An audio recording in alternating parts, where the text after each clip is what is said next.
I had to fight like the devil for this part. My bosses kept remembering me as the good natured guy in Laura, and I insisted I wasn't that type.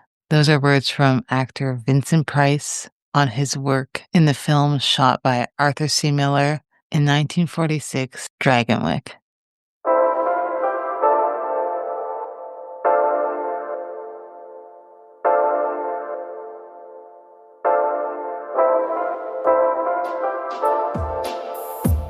Seeing Faces in Movies is a podcast where each month I focus on the works of a different director or cinematographer, and each week I invite a guest on to discuss a film in the artist's filmography. I'm your host, Felicia, and today we're talking about Dragonwyck. So a very quick synopsis of the film is a simple Connecticut farm girl is recruited by a distant relative, an aristocratic patroon, to be governess to his young daughter in his Hudson Valley mansion. Tagline for the film is Secret Thoughts That Led to Secret Love That Led to Rapture and Terror. The film stars Gene Tierney as Miranda Wells, Vincent Price as Nicholas Van Ryn, Walter Houston as Ephraim Wells, Glenn Langan as Dr. Jeff Turner, and Anne Revere as Abigail Wells. It's written by Joseph L. Mankiewicz, based on the novel by Anya Seton. Cinematography by Arthur C. Miller. Directed by Joseph L. Mankiewicz. Edited by Dorothy Spencer. Music by Alfred Newman. And costumes by Renee Hubert. Today I have on Cethan Leahy, and we're talking about Dragonwyck. We previously did an episode for my special features series on Elaine May's A New Leaf, which I feel like could maybe make a great double bill if you're talking about women in film and in a sort of way. And bad relationship to flowers.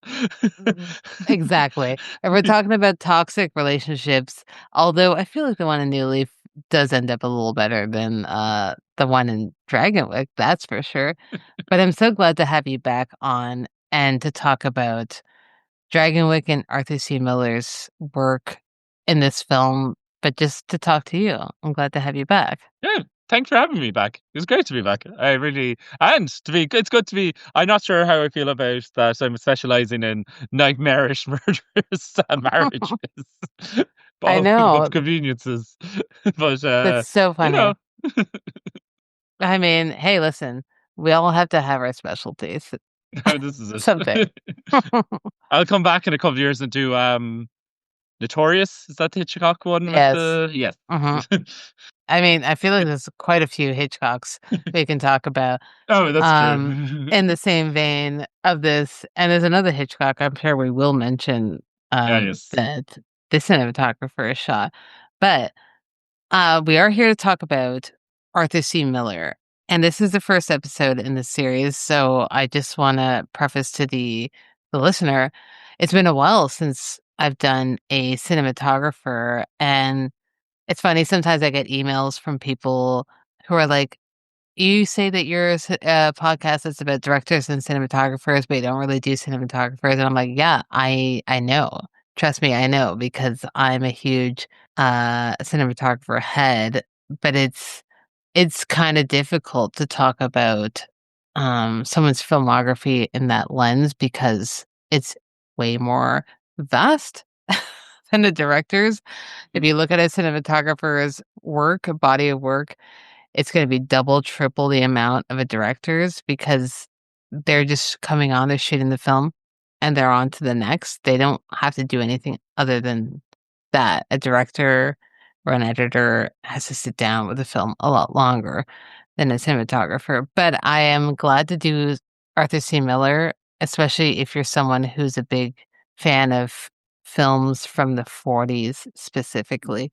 So we're here to talk about Dragonwyck, which I think is definitely one of his bigger films. But I am curious to hear if you have watched or seen any of his other films and what you thought about those films. Yeah. Well, I've seen, as we mentioned, Hitchcock. I've seen Lifeboat, which she's uncredited. I have seen The Oxbow Incident. Very classic Western. It's one of those classic Westerns. I remember watching it for the first time and being like, that's not the name of a movie. The Oxbow Incident. It just, I was like, that can't be a Western or something. And I've of course seen his big, but probably the biggest one to today, which is Son of Fury. No, no. The How Green Is Your Valley? Yes. Yes. How Green is My Ballet is definitely probably his biggest. Yeah. And obviously, and we'll talk about it, or I'll mention it that he did win an Oscar for that. But yeah, those are good ones to see, and they're all films that are in black and white. Again, something that I definitely want to talk about as we go through. I, for myself, because this is like the initial episode, I probably will give a bit more info and then direct people to this episode to listen to how I got into even knowing the name Arthur C. Miller. I've seen the films that you talked about. I've seen also Whirlpool, which is a Preminger film, The Prowler, Razor's Edge. Um, I've seen, Tobacco Road, and a lot of his stuff from the 40s for sure. Mm, Doing research, started to watch more of his earlier stuff from the 30s because he shot a lot of Shirley Temple films. mm. And I was never someone who outright like searched out Yeah. Shirley Temple films. I don't know. I have kind of a weird aversion to those like kids films from that era. Even like Disney films, like the live action Disney films, like the early Mm. ones. I typically find them incredibly annoying, and I've tried to watch them, and I'm like, this is just I find this Yeah. really not good. The Shirley Temple ones are fine. They're fine. Yeah.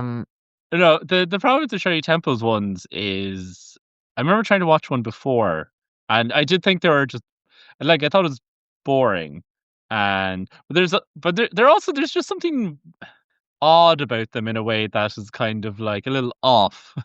Yes. Which I know famously, the writer Graham Greene actually got fired from a movie magazine, and the movie magazine actually went bankrupt as a result of the lawsuit, where he suggested that the Shirley Temple movies were not made for children, and Hmm. everyone got real mad at him. But then I think Shirley Temple actually later confirmed was like, yeah, there was a unsavory element to some of it. I was like, huh, well. Yep. I mean, a lot of times I'm like, are these made for kids or are they made for Yeah, adults adults. who want to watch kids? Yeah.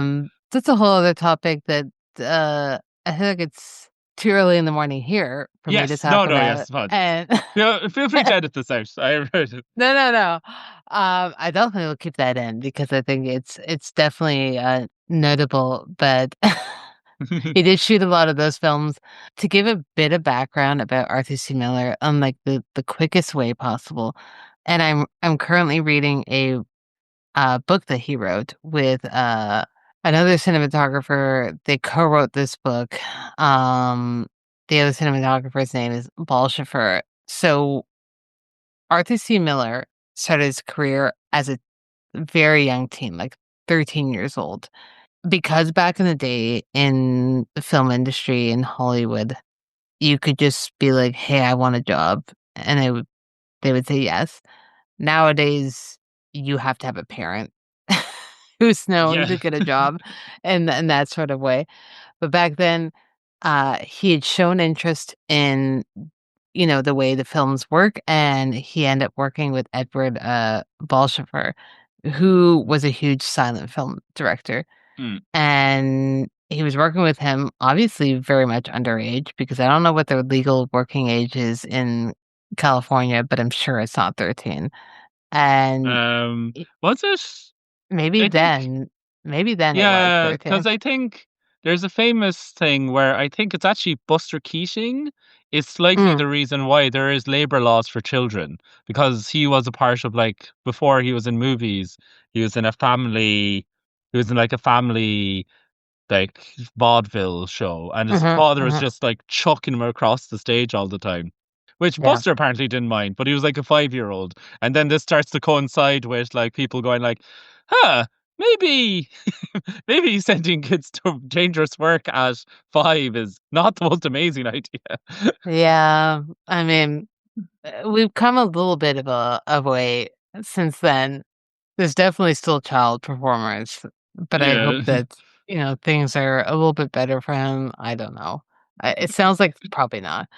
Unfortunately, but he started doing background work and being under the wing of Bolshevik. That's how he learned his craft. And later on in his years, someone said to him that he should write a book about film, and they co-wrote. And they just talked about their experiences in the different eras of making Mm, films, from the early eras of making film up until almost the 50s they did it. So they co-wrote this, and it's called One Reel a Week.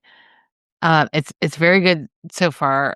It's especially if you're a film nerd, I highly recommend it. It's kind of difficult to find, but it was released by the University of California, and I had to buy like an old copy from somewhere in the UK. Oddly enough, they sent me like a library copy that I got, and it's beautiful to read, just kind of their experiences about it. So if you're interested in cinematography in any aspect, I highly recommend getting this novel or reading it. You can also read it online through whatever you can get online for free if you want to read a digital copy. Um, I'd recommend that. But by the time he makes Dragonwyck, he's well established at this point. mm, So he has been nominated for Oscars in his career 6 times.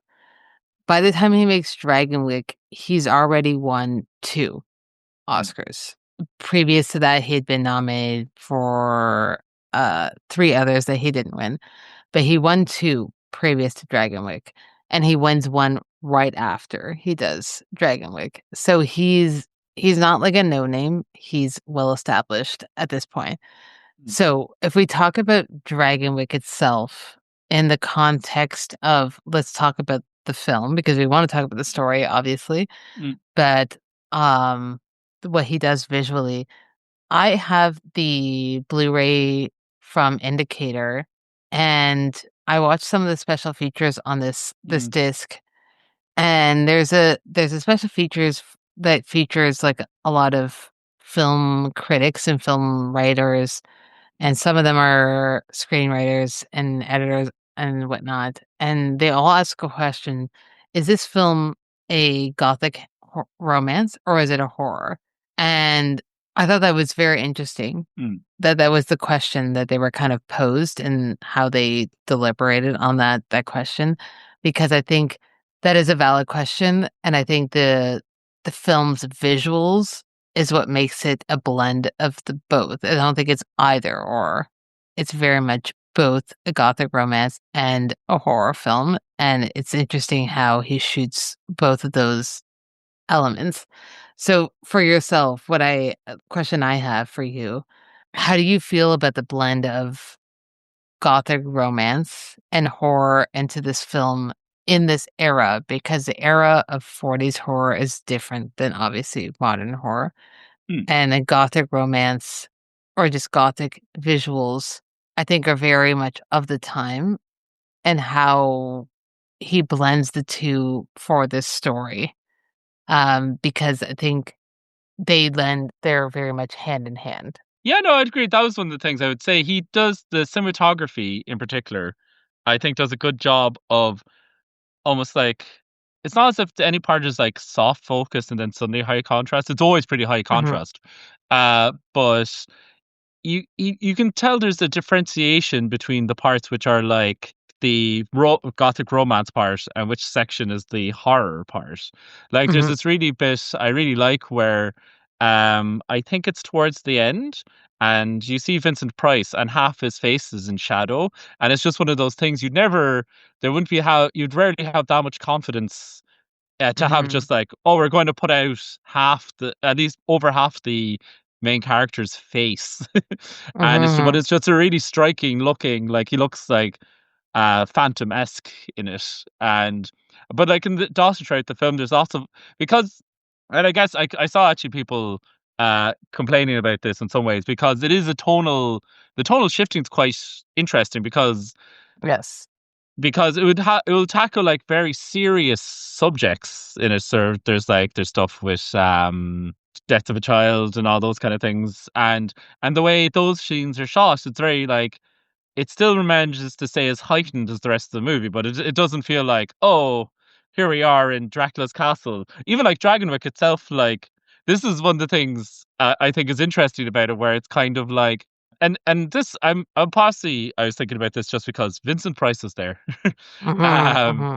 where American Gothic is kind of a funny thing because it's kind of like he gets obviously he's better known later for all the Edgar Allan Poe adaptations, and that is always like those are set in a fantasy version of Europe that's decaying and is going wrong somewhere, and this is set in a very specific real world New York slash where's Dragonwyck again? Connecticut.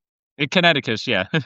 Yeah, but it's like, but it's also set in the past. So it's kind, but it's just one of those things where it's kind of like it's a very American, but he's kind of like, but Vincent Price is there bringing like a weird European ancestry thing to it, and I think that's why I think the blending works really well as well because it's kind of like because it's not Rebecca, it's like it's here we are, we're in Dragonwyck. He's like Mm-hmm. this man's a monster, but he's a monster in a kind of a different way. It's interesting because in that same special features that I mentioned on the indicator disc, they talk about how this is the turning point for Vincent Price's career. And at this point, it's not like he was not known, but he wasn't still like a household name. He's not the Vincent Price that we know even Mm, today. And this is the turning point where he was like, I can do two things. I can do sort of your period piece. And at this point, he was kind of playing nicer guys. He wasn't playing mm. outright villains that were. And the thing about also Vincent Price that I'm sure you and I both know, and maybe the listener knows, sometimes he played an outright villain, but a lot of times it was someone who was so charming where you're like, is he a villain or is he Hmm. gonna, turn things? Or sometimes, Yeah, he was always tortured. It was like even in like yes, the Edgar Allan Poe ones, it was always like it he was had a reason for he had why a he was a reason. villain.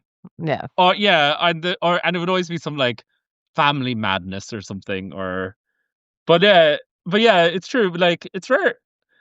I'm trying to think of ones. Yeah, he actually now that you mention it, he usually has some kind of reason why he's like reason that. that yeah. He's not just outright a villain. Um, I think about even just because we recently got the I think it's also Indicator Blu-ray for Dr. Phibes, and Oh yeah. that was one of his, and there he still has a reason. It's like, Yeah. oh, his wife, passed away and he turned to madness. Um, I think that Vincent Price is such an interesting choice for this film because giving a bit of history about it. Technically, so this film is directed by Joseph L. Mankiewicz, and at this point, Mankiewicz was already a well-known figure in the film industry, but this is actually his very first director film. Did and he went on to obviously make an insane amount of films that we would all know. Mm, But technically, this was supposed to be originally a Ernst Lubitsch film, and he couldn't make it, so it turned over to Mankiewicz. I think that when you think about this film and the casting, so originally when Lubitsch was supposed to do it, he wanted to have Gregory Peck as the Vincent Price character. Gregory Peck is a phenomenal actor who I love. It would have been an entirely different film mm, if Gregory Peck was the lead in this. Because again, I can't think of any Gregory Peck film where he ends up being outright nasty in the end. And then after Lubitsch couldn't do it, Gregory Peck pulled out and he's like, I don't want to do it. And when Mankiewicz came on, originally it was supposed to be Craig Laird who was supposed to do it. And that name might not be that familiar to people, but he did a few Hitchcock films, did The Lodger for anyone who might have seen that film. which is probably his most popular. He was like a bigger guy who very much kind of had the vibe where he could turn at any moment, and he ended up dying just before the film was supposed to start. And Vincent Price lobbied for the role. I think Vincent Price is fantastic in this film, and he's playing older than he was for sure, and I think he's great. But I'm curious to hear what you think. It's very hard to imagine someone else playing it. Now, and now a little part of it as well is that is this was it 3 movies he made with Gene Tierney? So Mhm. it kind of seems natural to see them together sometimes, where it's because the other two are like Leave Her to Heaven and Laura. Laura, yeah. Laura, yes. And so especially where in Laura where she's more morally ambiguous, I will say, Yes. than she is here, where it's actually, as much as I love the film, it is kind of not the most exciting character for a Gene Tierney character because she gets In to have Dragonwyck, like in yeah. Dragonwyck, yeah, because she doesn't get to have as much like especially the back half where she's kind of like in a bed a lot. uh but Yes. she does it very well. But yeah, but it's even like he does such a good job of like imbuing even at the start of it, which is theoretically like the romance part, the Mr. Rochester kind of moment. Hmm. He still says things in a way that is kind of like, oh, I could see why this would seduce someone, but also not a great thing to say.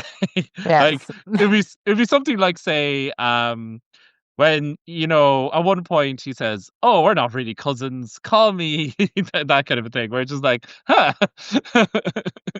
I know there's a lot of that I mean, there's definitely a lot of that in those period pieces, and sometimes I find when it's a period piece from an era that's obviously like, you know, a century ahead of that and still to Mm, us like older, um they're kind of playing on that and they're kind of making fun of it a little bit. I agree. I can't see anyone else other than Vincent Price because especially when you have the history of where his career went from that, because yeah. again, as I mentioned, that was truly his turning point. I do want to talk about the politics of this film after we Mm, talk about Jessica Tandy because I think as, as someone you're going into this, you're not American. I'm also not American. I am North American, yes, but mm, I'm gonna be honest. I've said this multiple times in the podcast. I'm very ignorant to what's going on in America, especially historically. So mm. I learned a lot about what a patroon is. Yes. Through this film and thankful to Dragonwyck for that. And I also want to mention we'll kind of talk about this film was adapted from a novel by Anya Seton, who wrote a lot of novels that were kind of the same era and same vibe. And she was heavily influenced by the Brontes and specifically Jane Eyre, which you can very much see. If you've read that novel, that's one of my favorites. I love Jane Eyre. And I Mm. think you can see that very much in this story and this film. But as a side note, and again, I know we're talking about Arthur C. Miller. We'll bring it back, but we still want to talk about the film at some point. Again, because I'm assuming if you're listening to this, you have seen Dragonwyck. I really hope you have. Please pause it now and go watch it. It's not a long film. It's an hour and 40 something. Yeah. Go watch it if you haven't. But if you have, at this point, she is in Dragonwyck, and she's living there, she's now married, and she has a maid of her own. So the maids that you see in the first half are no longer there. The maid that she has, Peggy, Yes. Is it um, like Peggy O'Malley? I think so. It's something oh something. Yeah, yeah. Um, The broad. I knew that Jessica Tandy was in this film, especially rewatching it because it's been a long time since I've seen it. I Mm. was like, "Oh, who does she play?" It just says Peggy. Um, And when she comes up, I was like, "Oh, yes, she's the one who puts on an interesting Irish accent." As someone who's not Irish, I'm not one to comment. How do you feel about it? Um, do you know, it is one of those things where the thing is, I do have sometimes a little fondness for like that kind of stage Hollywood broad, like, oh. she is an Irish lady, Yes. especially because like it would come up a bit in older movies as well, where you'd have like Irish servants and stuff like that, and they always Hmm. sound Hmm. like they literally just walked off the boat and Yep. walked in. Um, so, but the problem with what the one thing I always say about the problem with Irish accents in Hollywood is that you'll watch one and you'll think it's the worst Irish accent you've ever heard. But there is probably someone in Ireland who has that accent somewhere.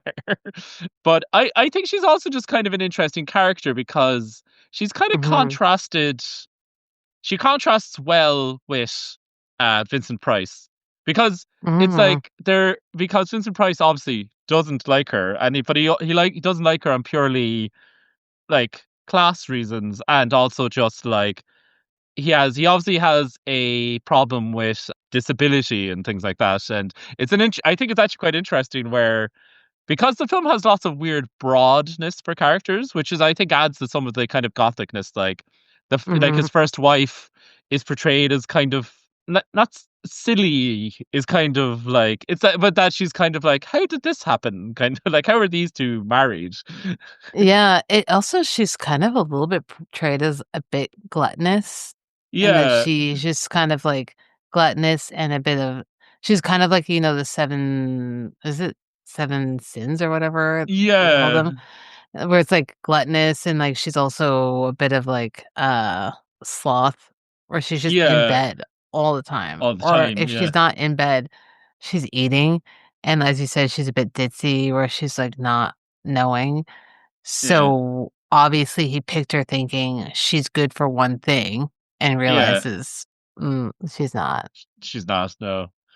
And then, but I think the Jessica Tandy character is also kind of just interesting because it's an interesting contrasting well with the other servants that are in the Mhm. movie. Um, like where he's obviously fine with his original servants, he just will never speak to them and thinks it's a bad idea to talk to them. But this one offends him, and it's like a part of it being is that she's very Irish sounding, so isn't a part of whatever ancestral line he is. He wasn't there, and so I think she works. I think I just think it's a pretty winning performance. I have no objection to Jessica's work. It's just funny that's It's just, sometimes when you watch an old film and you go like, oh, this is actually someone I know what they looked like recently. And Jessica Tandy's there. Like, she's the 90s. She's still working. I know, I know. I mean, the Jessica Tandy, if again, maybe some people don't know the name, but they know probably, Driving with, Miss Daisy, Yeah. or Driving Miss Daisy is Driving what Miss it is, Daisy, yeah. which I've Uh, only seen once. I don't think I've ever seen it. It was one of those things when people would complain about Oscar-y Mhm. movies, and it was kind of like, and this like, well, this feels like an Oscar-y movie. Oscar-y movie derogatory. Very much A- derogatory. and it's also like, but sometimes, older films just get a bit of a bounce later where people go back and kind of like, no, actually, maybe we over, but that's never really happened with Driving Miss Daisy. I've never met someone who's No. kind of go like, do you know what's surprisingly good? Driving Miss Daisy. That's very much that is one of those that where you're like, I have never heard anything good about it. It's funny, the 3 Oscars that he won it for when you look at his filmography. So he didn't win for this one. Yeah. Um, and I will talk about briefly a film that he won, for just right after this, and, I'll give a bit of a brief history on the other 2 he won before this. But before that, a couple things I do wanna talk about, are in terms of the story and his camera and how it's reflected. So, he shot in both black and white and color, but, like, in my opinion, his best work is in black and white. I think I've done 2 cinematographers before this. I did Robbie Mueller and I did Gordon Willis. These are 2 cinematographers who are very much known for doing film, their best work in color. They obviously shot some stuff in black and white, which is obviously very beautiful, but their best work is utilizing the color palette. Arthur C. Miller's strength, in my opinion, is black and white, and I think when you're a strong or what attracts me to black and white film are, shadows and Mm. angular lighting, and it ties into the idea of the gothic romance and horror, while also not being just one of those. This is not just a straight up horror film, because it's not, Yeah. and it's not just a straight up gothic romance No. film. I think that, the use of shadows, the way the film is lit ties back to a lot of even German expressionism and just Mm. using those angles in the frame, but also in the actors' faces. So you mentioned a scene, later in the film where Vincent Price's character, we see only half of his face. And a lot of the time when you see that, it's because it is just a straight up horror film or it's a noir Mm. film. I think this film gets lumped into being a noir a lot, and it's very much not, but it Mm. uses noir lighting and, Mm. in this film, and shadows. Just as someone who has eyes, could have said this to you before we pressed record. I don't think you ever need to know anything about cinematography, but if you have Mm. eyes and you enjoy the way a film looks, then you're appreciating the cinematography. You Mm. don't need to know how they did it. I wonder how you feel about the use of the black and white in this film, because this is a film that could have been shot in color. It could have been. I think it would have been best served it is best served being in black and white, but how you feel about how the visuals drive a lot of the story without being overbearing, because it's Mm. not like, some films we watch where you're like, "Okay, this person is taking over and the story is whatever, it's just about the Mm. visuals." It complements the actors' performances and it complements the story quite a bit, in my opinion. What I think is also something I associate with black and white as well, especially in the 40s and the 50s, when, as you're saying, you don't have to be doing black and white anymore. Is Mhm. that I think it also adds a layer of kind of sophistication to it. Like we were talking about the lube niche touch type thing. Now it's not really that present in this. The dialogue in this is very good, but it's not, that kind of It's not dialogue. Lubitsch, yeah. But I think it does work really well because it tells you it's in the past, which is obviously at the time it is in the past. But it also I think it is good for navigating the tone in a way that I think might be harder to do in color. So like say because the film will go from like a romantic scene um, and then it will go to maybe there's a ghost in the house, which I guess we didn't mention, but there is a ghost in the Yes. house. And the premise of that is could have been a film by itself. Yes. They don't. Um, and then it kind of turns into horror, but then it turns into a social drama, and and it doesn't jar. It's able to encompass all of those, especially the way Miller does all these things because there's always for all the cheerful scenes, there's always a certain unease to everything. And then for all like the Mhm. scary scenes, there's always like a certain amount of like facade a little bit to some of it, where it's kind of like, which I think would be harder to do in color. I think the problem with in color is like, it's hard in a way where if you did it in color, I think would it look like those kind of later Roger Corman, Edgar Allan Poe ones, or do you do Mhm. like a more Hitchcocky kind of one? It's just I think the black and white really suits it it kind of gives it a there's a certain amount of coldness that comes with it, which I think especially because the way he does that kind of very like none of it's soft focus. It's all like dark Mhm. contrasts, and it really gives, especially like Dragonwyck, the actual set looks amazing. And as you're saying, like the shadows, like anytime someone goes up a stairs, this is what I Mhm. think we've lost in cinema a little bit. Just really good shots of people going up shadowy stairs. Yes. You don't have to tell me about that. I love that. I I didn't pick this as one of my double bills, but I often thought about, William Wyler's The Heiress, and there's a lot of stairs, and it's a period piece.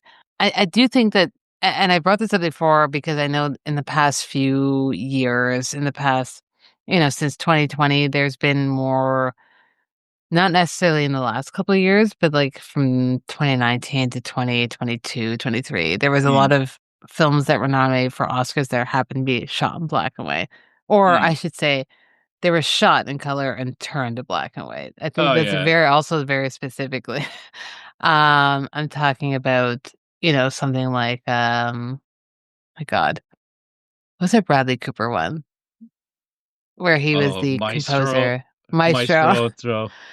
I forgot Not to shit about on that. this movie, but I was mad. I was like, you had Netflix money and you didn't just shoot this in black and white. It's so obviously that they just was like, I'm gonna put a filter on this and we're gonna turn it black and white. The one that annoys me most for the black and white thing is, and I don't like the film in general, but I guess it actually handily ties in, is I think the black and white for Mank is terrible. It's this Oh my weird gray God. scale Yes. monster, and it's kind of like if you're doing it in black and white, you're already halfway there.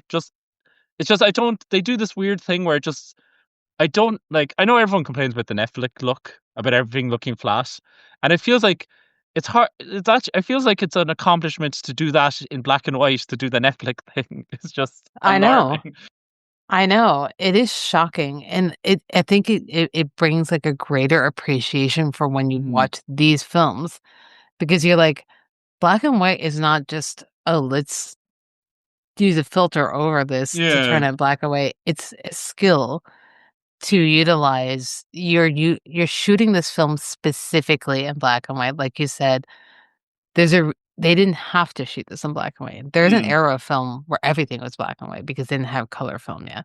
And Yeah. then when they had access to color, if you're seeing films from the 40s, 50s, even 60s in black and white, there's 2 reasons. One, they're actively doing it like this because it suits the story, or they just don't have the funding for it. Mm. Sometimes that happens because I talk about this a bit in my Douglas Sirk series, where sometimes were just like, we're not giving you the money for this, so you have to shoot in black and white. And then again, he would still make sure that he hired someone who shot it specifically in black and white and Yeah. utilized it, and it looked gorgeous each time. And it looks gorgeous in this film, as opposed to a lot of the black and white films you see today. And it's not all of them. Some of them do look good. But I know a lot of people were complaining, oh, they're just trying to make it seem more important and more Oscar Yeah. worthy by being black and white. And I'm like, yeah, I don't know if that's the case. It just doesn't look good. Which is Yeah. unfortunate to not allow the cinematographer to do their job. But that's the thing, especially like there was one movie that gave a black and white option recently, which I thought of actually while watching this. Mm, No. Oh no. What I thought so what it was when I was watching it, I was thinking of that Del Toro movie, Crimson Peak. But I oh think yes, there's a black and white version of Nightmare Alley, I think.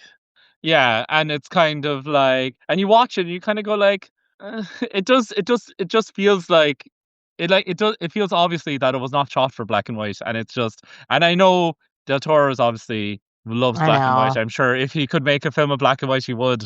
But even Crimson Peak actually, I think, shows even how delicate the handling of plot elements is, because the Yes. Dragonwyck, because I thought in common, because obviously there is stuff with like a love triangle. Obviously, Mhm. that one is got a bit more. Also, we haven't talked about the love triangle in I this, know.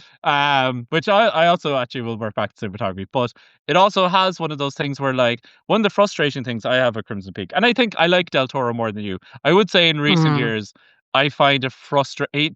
I think he's fallen into this like Tim Burton thing where there's a lot of very production design forward storytelling, and Yep. the plot or or the writing is a bit like, huh.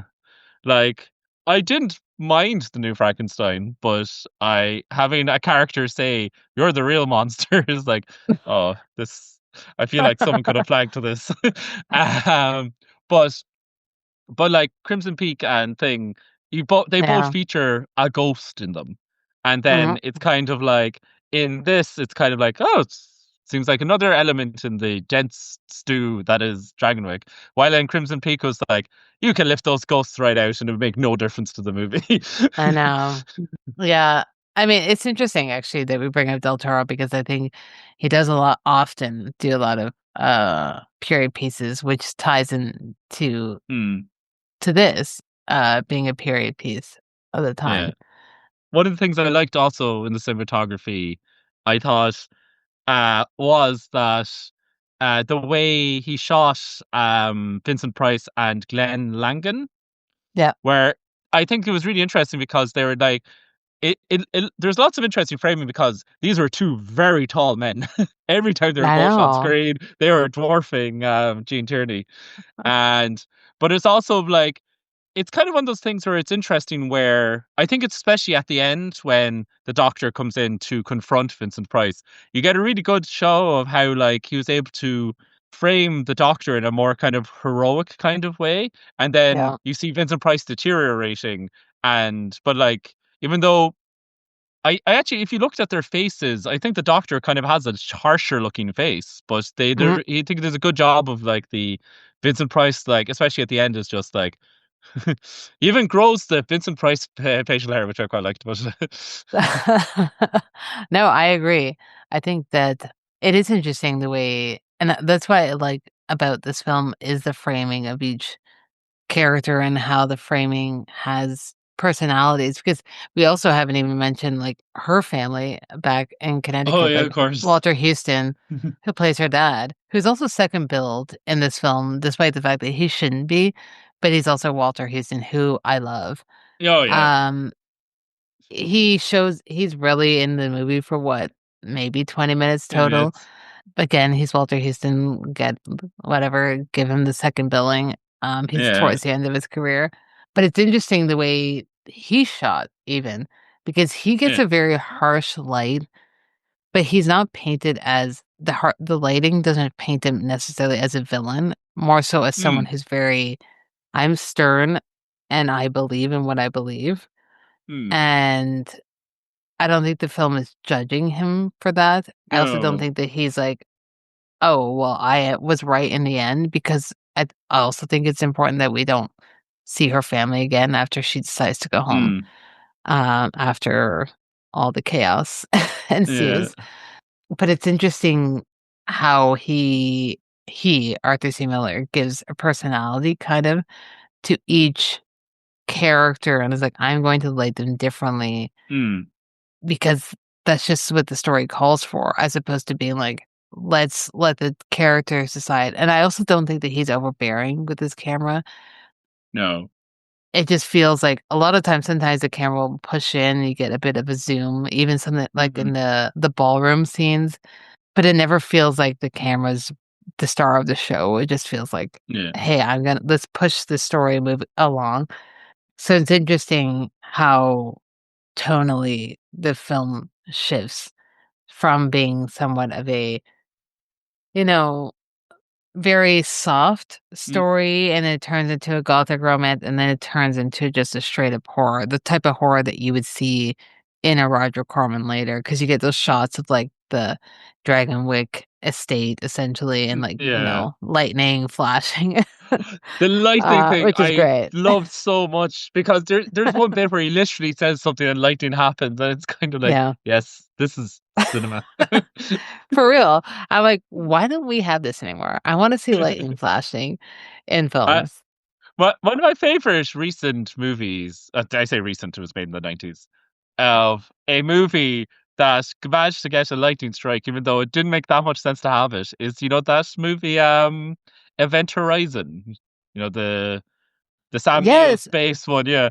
I recently watched that this year for the first time. Oh wow! I know. It is a bananas big. It was a lot. It's a lot going on. But what I always liked was the kind of like Paul W.S. Anderson Mhm. um sat down and thought, "Do you know what? We're doing a haunted house movie in space, and we're just really literally going to do that." So there's a lightning storm outside. I don't know the physics of that, but I appreciate that he did it.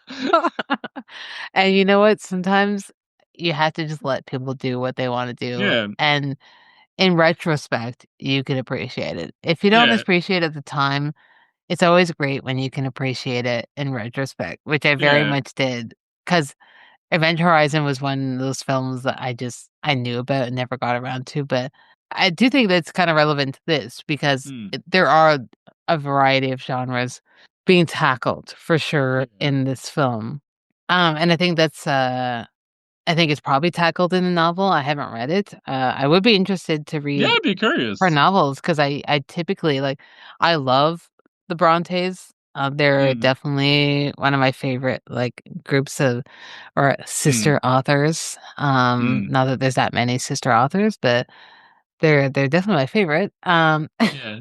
And I was interested to read it, but also Mankiewicz, just knowing his energy and then having Arthur C. Miller's Mm, energy behind this film. But um I do want to give the audience, the listeners, a bit of frame of reference of where he was at in his career. So I did give a bit of history at the top there of just how he got into film. Um, but at this point, he has been making films since the 1910s. So mm, he's been making stuff since, silent cinema. He became a name really in I think probably in the film industry, he was known in the 30s, but, like, he became more of a name if you're into cinematography for his work in the 40s. So, this stuff what we're talking about right now, and he ended his last film was in 1951. So, he's got a good, like, decade of films that are probably the ones that people have seen the most. So, this film is shot in, or it's done in 1946. It's released then. So the film that he does right before this is called A Royal Scandal, and that's in 1945. So this is technically another Lubitsch film. So Lubitsch did all the planning and all the pre-production for this film, but ended up turning ill, and didn't shoot it. So somewhat similar to the situation in Dragonwyck where he was technically supposed to film Dragonwyck, mm, but it just didn't work out. And he ended up being a producer, technically. Not technically, he was a producer on Dragonwyck, but hated the way it turned out and asked for his name to be removed. There's some drama behind that, but that's what it is. But for the Royal Scandal, who ended up filming that film is or shooting that film with Arthur C. Miller was Otto Preminger in 1945. So this is another period piece. In a nutshell, it's about a lieutenant who meets Catherine the Great and becomes infatuated with him and, gives him a higher position mm, in the army and they become, they have an affair. This film also has Vincent Price. So this is 2 years in a row that Vincent Price is working with Arthur C. Miller. But it stars Tallulah Bankhead and Baxter. And I bring that up specifically because he, in his career, a lot of the time would shoot very women-forward films, and a lot of times kind of similar to stuff that Douglas Sirk would end up doing more popularly in like the 50s, would have like, in quotes, women's pictures. So these are films that are like period pieces that are oftentimes kind of probably marketed towards women to mm. get them to go see these period romances. So that's what he does right before Dragonwyck. What he does right after Dragonwyck, and he wins his third Oscar for this, is a film called Anna and the King of Siam. This is I shot am. by John Cromwell, 1946. I have. I have to assume this is aged very well. Um, okay, so I will give some information. I'm going to preface this for anyone who has not seen Anne and the King of Siam. So, one, I'm going to say John Cromwell, great director. Arthur C. Miller wins his third Oscar. No, I'm not going to say he's not deservedly so because he shoots it beautifully. But as we've mentioned on the show so far, the Oscars just do whatever the hell they want. And he definitely should have gotten it probably for something like Dragonwyck over this film in general. this film, in a nutshell, is about a woman, a white woman, who becomes like a royal tutor and or is a royal tutor and becomes friends with the king of Siam. Noting for anyone who's going to be triggered, and any of us probably should be triggered by this, all the Asian characters are played by white actors. All of them. That's unfortunately what it is. Uh, and a lot of films from that era are like this. It's unfortunate, and sometimes you need to watch them just as like historical artifacts to be like, we have come a long way. We still have not come enough of a long way, but we've come a lot longer than King of Siam. Uh, but all three of these films are shot in black and white, and it just shows what he can do with a story like, especially something like King of Siam could have been for sure shot in color, but it's interesting that it wasn't. And I think Mm. that what he does in the film is why it ends up being recognized. Because I think a film like that, sometimes it helps with the having white actors not play white people. It's a little less obvious. So it definitely Mm. helps with that if you're watching it today. But it does a lot of more work, his cinematography, than it in the other films, where it's like, okay, this is kind of carrying the film. If you're like, this is highly problematic, but it looks beautiful, sometimes you're like, well, it is what it is. There was some film I watched recently whose name is eluding me right now, where I was just like, it was kind of like, this is the most beautiful thing I've seen in service of. Yeah. Mm-hmm.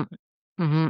So you're either getting blackface, you're getting brown face, you're getting, I don't know what they call white people playing Asians, but Yeah. it's not great. That's for Oh sure. no, that was it actually. I think it was Broken Blossoms, the W.D. Griffith movie. Oh, It looks I great. mean, his But films do it's look just great, but yeah. yeah, his subject matter is always going It's to be tricky, to say yeah, the least. tricky. Yes. Um But yes, again, this is always sometimes the funny thing about recommending older I movies where, know. you kind of have to accept a certain amount of, and again, sometimes stuff may surprise you, but yes, it can For be sure. sure, but tricky. No, exactly. And I mean, even stuff from I've like talked to like younger people I work with and recommending stuff from the 2000s, and it's like, oh, we used to say some really not good stuff there that would shock you. So there's just always going to be, and I'm sure stuff now is going to be problematic, you know, in Yeah. a few years when we realize that, oh, that wasn't great what we were doing. But then, like, I recently rewatched a lot of this is quite problematic, but I rewatched White Chicks recently, and there's some Mm-hmm. stuff in it that's actually a bit like, oh, that's actually a little forward thinking or Mm-hmm. interesting, especially with like the Terry Crews character. But again, but like this is, I would say, a rarer thing to be pleasantly surprised by Ed Naushi's comedy. Usually, I it's kind of know. like, oh, this is like your Ace Venturas or stuff like that, where you kind of go like, oh, the whole movie is about this. Trust me, I know. Where you're like, you know what? You just But have to yes, be like, I got some laughs out of it, and I know I can acknowledge that this yeah, is problematic.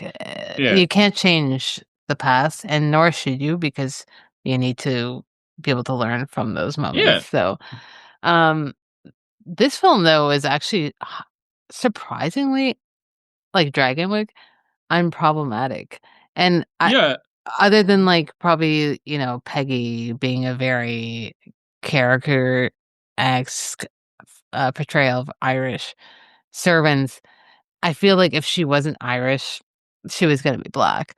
It was one or the yeah, other, because that's what it was back then. yeah, You see so many films where you're like, "Oh, it's an Irish servant," because they were trying to be a little bit more progressive and not have yeah, a black person, which is that's a whole history lesson on yeah. its own that I'm sure we could do separately. And actually, that will tie into my double bill that I did last Oh, night okay, when I good. watched it.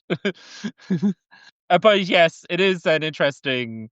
But yeah, because all the stuff with the bleakers and the farmers and stuff Mm-hmm. like that, that's even like Mm-hmm. it's one of those things where you think stuff has changed, politics has changed.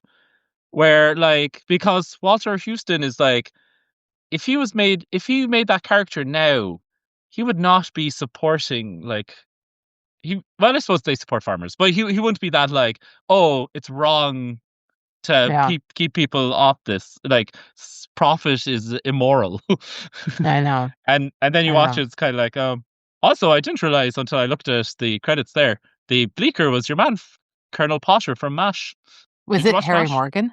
Or Yeah, I know Harry Morgan, but I've never watched the TV show MASH. yeah.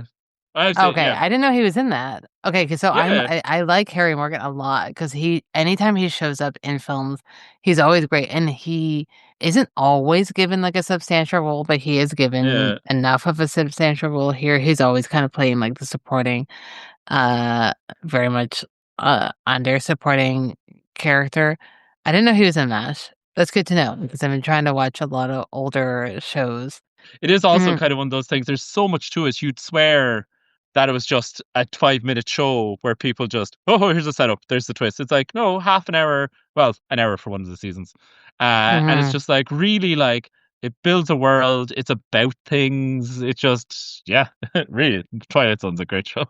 Oh, no, and I think I mean, or maybe in my mind, but I think it ties brilliantly to this because there is a I don't know if it's a twist, but like, you said, there is a ghost in this film. Mm, There's an underlying ghost, which in itself is a bit of a twist. mm, There's something, fantastical. Uh, that being said, the ghost in Dragonwyck, I 100% to be valid. Like, mm, I very much think maybe it's me getting older, and not that I am afraid of ghosts. I'm not. But I do think I do believe in them to some extent. I feel like I've seen at least one ghost, and I definitely feel like the ghost of Dragonwyck exists, and I don't think it's a mm. fantasy world in any sense.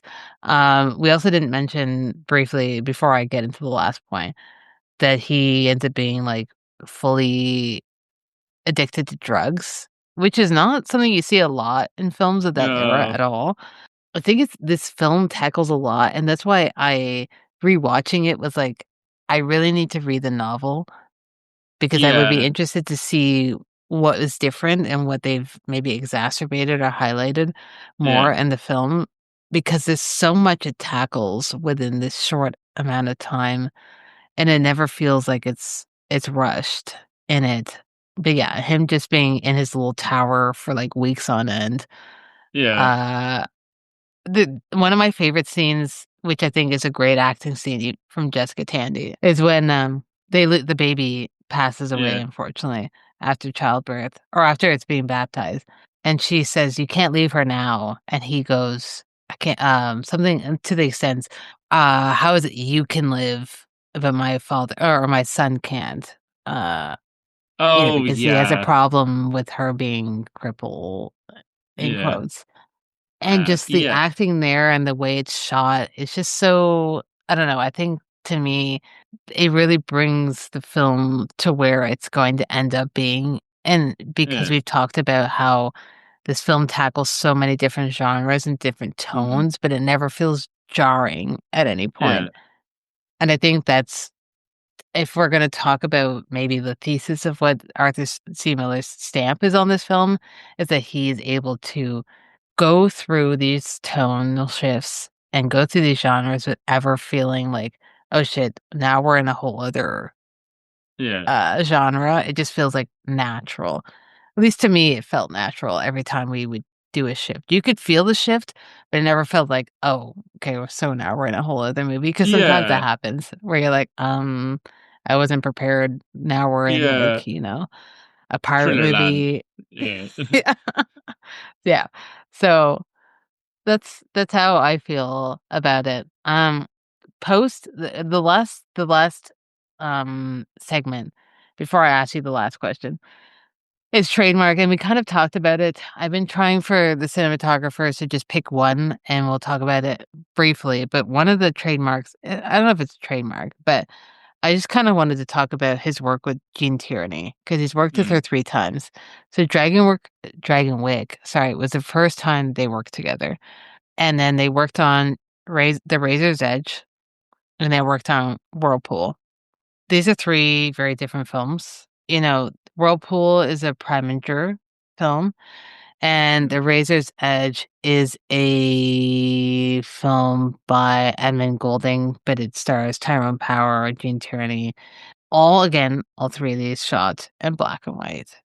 If you look at Arthur C. Miller's filmography, we kind of briefly mentioned that it's not that he's necessarily choosing, maybe he's being hired for these films, mm, but a lot of films have or feature very strong women performances. Dragonwyck's a little different because Jane Tierney's character is a little slightly weaker, but I still think it's a strong mm. performance by her. Like she is still very, very good in it. And all Yeah, the women in the film are very good. The servants are very good. I think they stand out yeah. probably even more than Tierney at times. The mother is very good. She's very, very good.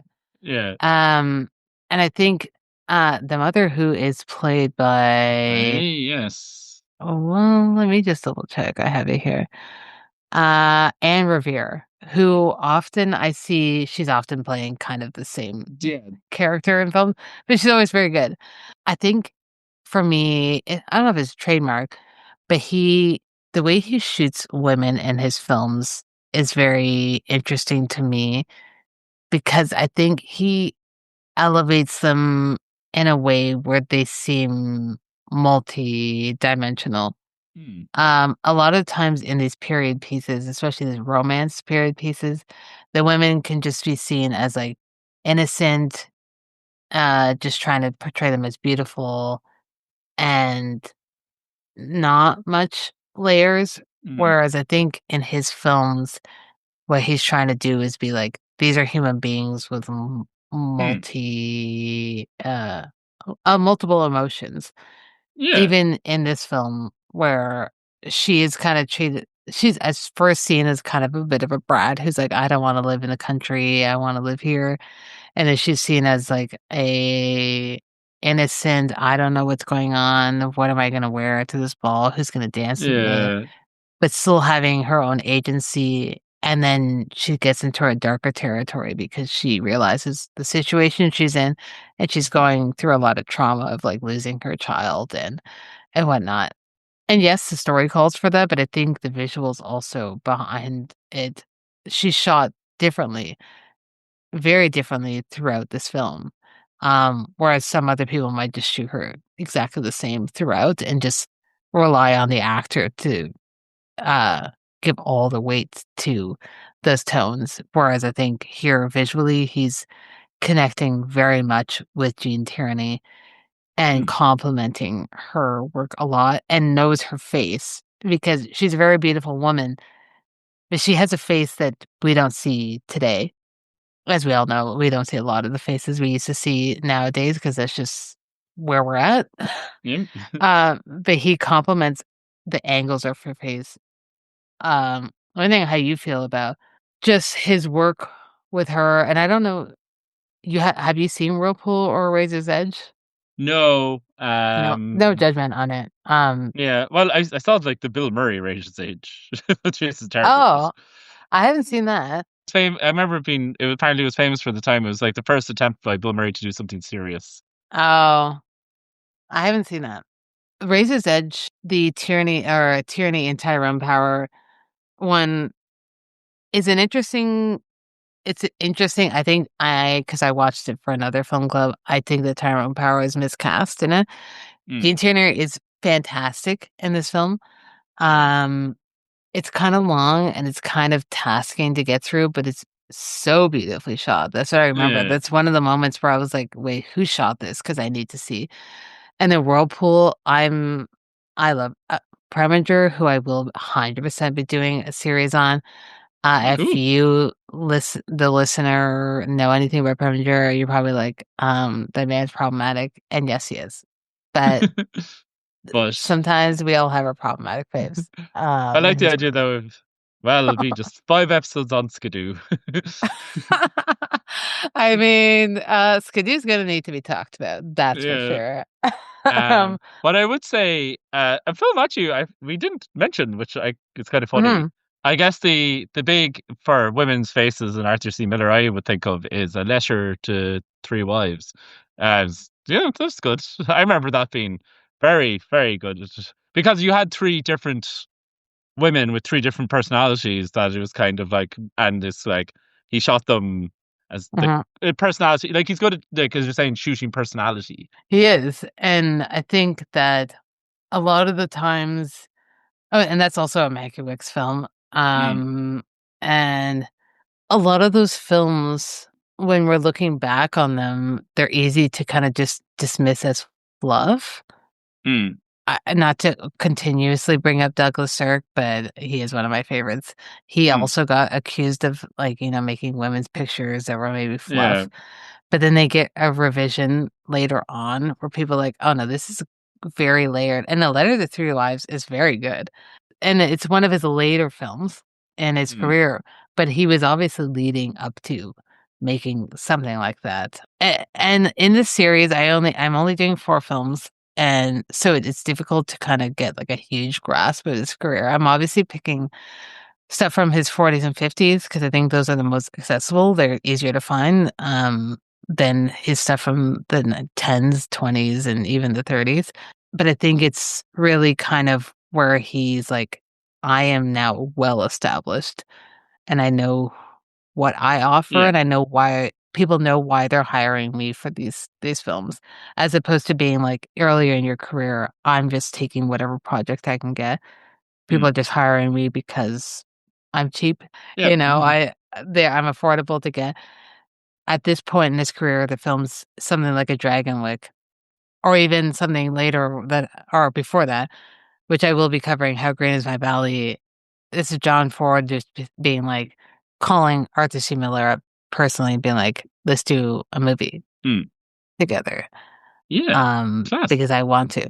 And so that's where we're at in his career, and that's what he has to offer. But I am curious, is there anything we haven't mentioned? I mean, with every film, there's obviously a lot more you can talk about, but there's any pressing things we haven't mentioned? I don't think so. I mean, I guess we forgot there's a child there as well, but the film Oh, also forgets there's a child there. So Katrine, yes. yes. Katrine, who it's funny because the first time I would have watched this, I don't know if I had a child of my own at that point, Mm, or if I did, she would have been like a baby. yeah. So I wouldn't have been the person I am now. And Yeah. watching it this time, I was like, "Now, where is Katrine?" Yeah. They, Because, they didn't. I haven't seen her. Yeah, I guess it makes sense because it's established early that everyone in the house doesn't seem to spend any time with each other. But it is a funny, like, do they send her to boarding schools? I mean, at some point, they say she says, "Oh, she's looking for one of her, like, her toys. Make sure we send it off Yeah, with her." So I assume she does go to boarding school. But the yeah, whole reason why she's there is because she's supposed to be, like, her, governess, this essentially, or governess, yeah, which is very, again, Jane Eyre. But yeah. Well, I think that we covered Dragonwyck. yeah, I hope that you, the listener, has watched this film. If not, I don't think that we spoiled that much, if we have spoiled anything, because we didn't really talk about the ending, and maybe we kinda yeah, touched on it, but not too much. I think that we didn't spoil too much, so yeah, highly recommend you watch it. But I do have one more question for you before I yeah. let you go, which is if you are pairing Dragonwyck with another film or films, if you have more than one option, what are you pairing it with and why? So I think originally I would have done like a Fall of the House of Usher, Vincent Price kind of thing because I think it's a good contrast in like because if this is the kind of cool collected Vincent Price villain. This is the things have really gone to seed. Although I guess Usher isn't a villain, but things the the empire is in collapse kind of thing. But what I actually ended up watching as double bill with Dragonwyck was because I was watching it and kind of going like, geez, like Joseph Mankiewicz is very good. And I was Hmm. like, I'll go watch one of his films I haven't seen. So what I ended up watching actually was the 1950 No Way Out, with Oh, uh, which nice. I'd never which I'd never seen, and which is about a black doctor who kind of he has to operate on two hoodlums, and he one of them dies, and then the other one accuses him of murdering him, and it's like it's got. And I thought it was really interesting. It pairs well with Dragonwyck because they both have. This one is a more like a social a social picture than thing, but they both have this kind of interesting like, oh, class fighting things and that. And it's this, especially in No Way Out, it's a really interesting kind of like it's up front, it's very up on Front Street about it. And but it also does have an interesting thing where like as we mentioned earlier, like the good doctor in it still has like a black servant in it. And I feel like the film is commenting on it that more than it's that no, it works. But I think it has a similar kind of like it's interesting. It shows a good show. It's a good range for Joseph Mankiewicz, and it's also a good combination just because you're going to a very different kind of noir cinematography because this is straightforward noir. Hmm. Yeah. um, and also it also has that thing we were talking about earlier about how films in the past you're like, oh, this is not great, but this is actually one you go back and you're like, man, like this is the politics in this is better than a movie 75 years later. No, for sure. And also you get to see a lot of like early African American actors at the start, like Ozzie Davis and Sidney Poitier and Ruby Dee. Hmm. I watched it not thinking anything about it, and I was like, oh, this is actually maybe jumping up into my top five Joe Mankiewicz's. My favorite one is still The Ghost of Mrs. Moore, which is one of my favorite films ever. But No Way Out. That's the one I would recommend.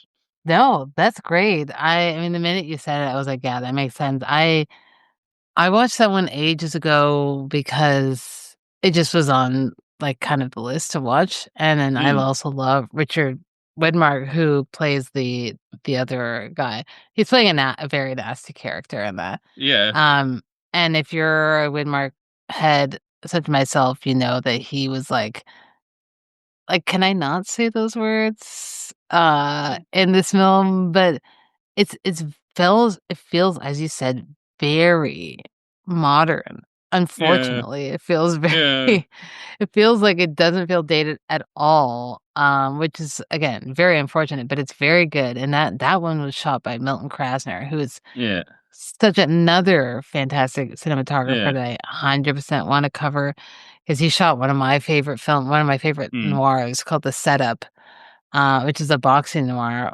and I think he's just fantastic. Mankiewicz is it's weird because I kind of feel he's a bit I don't wanna say underrated, but I think he's undervalued. I think because he's such a big name, people just assume that, oh, he made whatever kind of films, but then when you watch them, you're like, Yeah, I can't think of a film that I didn't like, to be honest.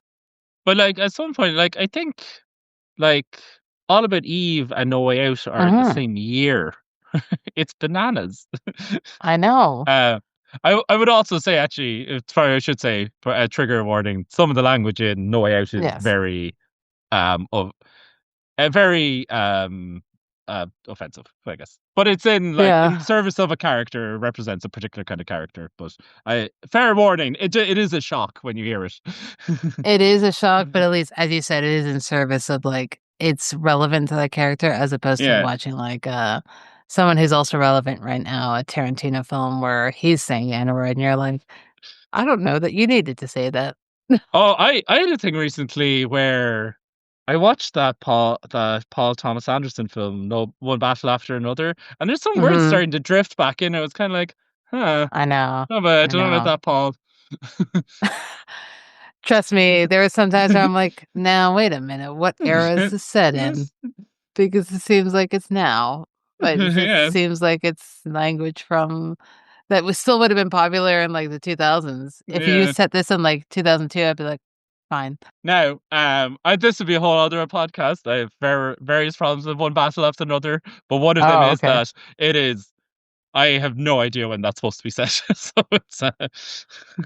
I also thought about that because I remember talking about it after, and Dara and I Yeah, didn't see it, and I was like, yeah, I feel like it's set now-ish, but yeah, it's definitely the 2000s, but yeah. I don't know what era. Like, I don't think it's 2024 or 2025, No, but it's definitely like mid 2000s. But yeah, no, yeah, but yeah, that sorry. is a whole other. When I eventually get around to Paul Thomas Anderson, going more Event modern. Horizon, one battle after another. Yeah, I gotta do both Paul Anderson films. I just do double bills. We're gonna do figure out how we can do Event Horizon and There Will Be Blood together.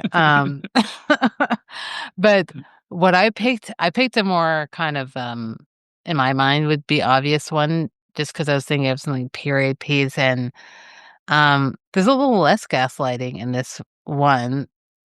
But there's a bit of gaslighting, but I thought it just the film Gaslight, from Oh, of course. 1944, George Cukor film. This is Ingrid Bergman, Charles Boyer, very much the same kind of. I actually don't know. I'm very bad with years and decades in history. I don't know what year that's set in, but it kind of feels like it could be set in Dragonwyck, Yeah. a same estate, and of just a man who convinces a woman to marry him, and once that they're settled, he's like, psych, I'm actually a psychopath.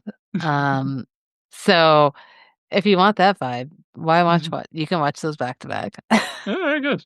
It is kind of funny, actually, that a lot of those, like, classic women's pictures directors are equally good at doing suspense and romantic Hmm. comedy. It's a funny, again, that's a whole nother conversation, but it's It is a whole other conversation. Trust me. If you're yes. a Cougar fan, if you are a Cougar fan, I 100% will be doing a series on him because I absolutely adore his work. And I think he's Ooh. so, again, Uh, I don't want to say underrated, but undervalued. I think he's, as you said, so good at doing suspense and yeah. romantic comedies. Oh, the women's a great one. Hmm. And Little Women and Born Yesterday. Born Yesterday. I Yeah. love, you know, Philadelphia Story. Oh, yeah. That was really good. That's fantastic. But yeah, I think this is a great way to open up the Arthur C. Miller series. I think this film for sure shows what he has to offer. Hopefully, we gave a bit enough history that you kind of feel Mm. where he's at in his career. You don't need to know about his personal life. That's not totally important. But Mm. Caden, I'm so grateful to have you back on the show. Yes, it was I great. This is fantastic to talk about. I am so glad we got to talk about Dragonwyck. I was very happy to rewatch it. I can't wait to have you back on, but thanks for talking to me about Gene Tierney and Vincent Price. Great. Thank you. Thank you for having me back. Seeing Face in Movies is an official podcast of the Aurora Film Club. It's hosted and edited by Felicia and Ronnie with intro music on the Rockwalker. If you like what you heard, let us know at seeingfaceandmovies.com or send us an email at seeingfaceandmovies@gmail.com. And while you're at it, please subscribe and rate the show wherever you listen to your podcast. And stay tuned for our next episode on The Prowler.